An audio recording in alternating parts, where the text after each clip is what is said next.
So next, I want to talk about a little secret show that I went to last night. Aussie comedy legend Dave Hughes did a secret show at the Athenaeum Theatre last night that I was lucky enough to be able to go along to and check out. Now, this was being filmed for a television special. I can't say too much more than that, but it's one of the few times in the last few years where outside of a comedy festival where Dave Hughes has done like an hour set, and let's just say Hughesy really surprised me.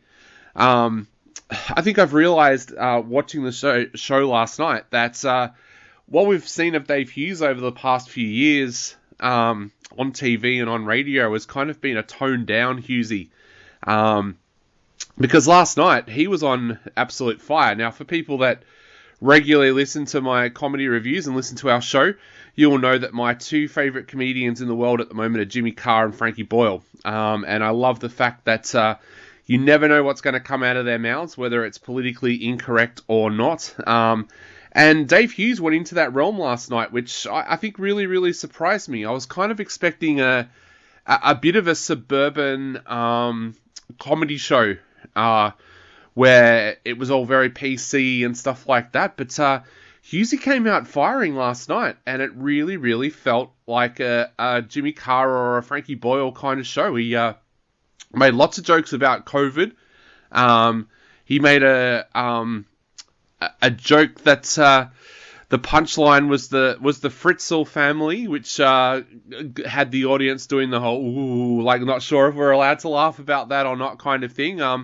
But the highlights for me was a story that he told about catching the St Kilda light rail and meeting a guy who proudly boasted that he just stabbed two people. I also loved another story that Hughesy told about a night that he happened upon a guy doing something that he shouldn't have done in a car park, and Hughesy not being sure whether or not he should report it or not because of his public identity. I absolutely loved those stories, but I just really loved the fact that Hughesy went into that bit where he was joking about stuff that he that could have turned an audience against him if it had been the wrong kind of audience. Lucky it was the kind of audience that lapped it up and laughed along with it, because if anyone had gone along expecting Hughesy to be doing his Nova kind of humour, then they may have got a little bit of a surprise. The other thing that I really took my hat off to Hughesy for last night was the fact that during the COVID lockdowns and stuff like that, he posted some stuff on social media that really had some backlash against him. And he talked about it openly last night and talked openly about the fact, well, this is why I posted that. And it was great to hear that, because quite often these days, if a comedian or a celebrity, unless you're a former celebrity chef, if you post something controversial online and then people will give you backlash, you will normally see that person go into the whole, I'm so sorry I said that, I shouldn't have said that. But to I think, his credit last night, Hughesy basically went in and explored it and said, look, I said this, and this is why I said it.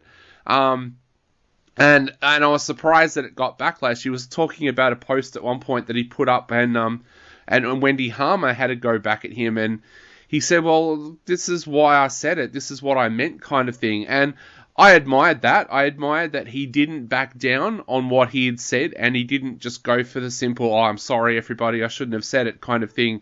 So yeah, I really admired him about that. He also told a really good story about while he's been working on The Masked Singer, about something that happened with another comedian, Nazim, and also Lindsay Lohan. So, a great little story about a night that the three of them kind of like had together, where it was a weird night.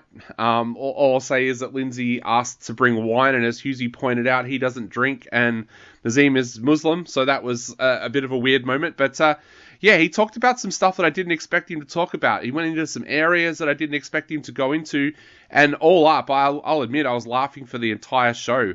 So look out for it when it comes out as a television special, and if you get a chance to go along and see Dave Hughes sometime soon, go along and check him out because he is on Comedy Fire at the moment.